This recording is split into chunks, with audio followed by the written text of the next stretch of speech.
हमारी आज की कहानी है the fox and the grapes.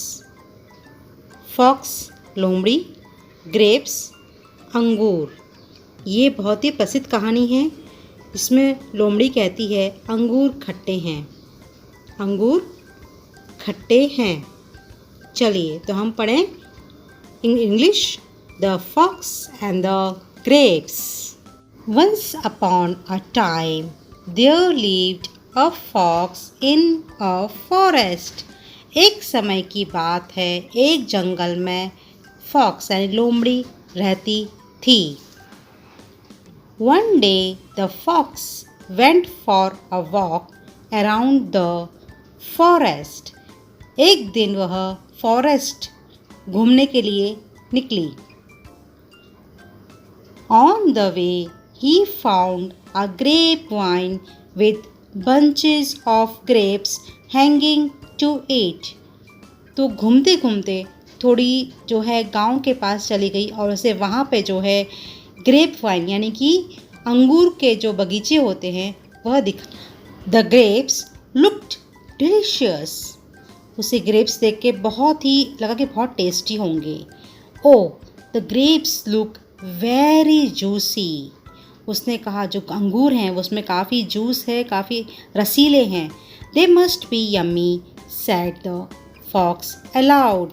उसने ज़ोर से कहा कि जो ग्रेप्स हैं वो बहुत यम्मी होंगे।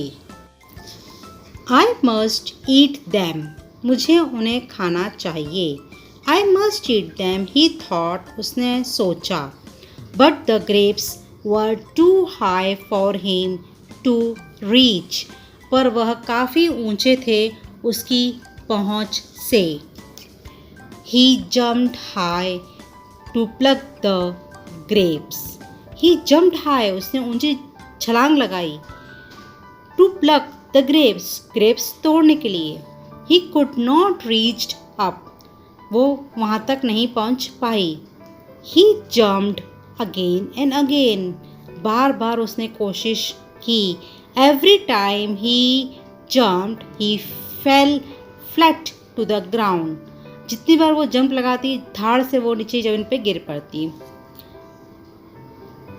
He was tired of jumping, but he could not reach the grapes। वह जंप लगा लगा के थक गई पर ग्रेप्स तक नहीं पहुंच पाई। Those grapes surely must be very sour। फिर उसने कहा कि ये ग्रेप्स जो है बहुत खट्टे हैं, इसलिए मेरी पहुंच से बाहर हैं। I better not try for them. मुझे कोशिश नहीं करनी चाहिए। Mumbled the fox and walked away. ऐसे बोलते हुए वह वहाँ से चली गई।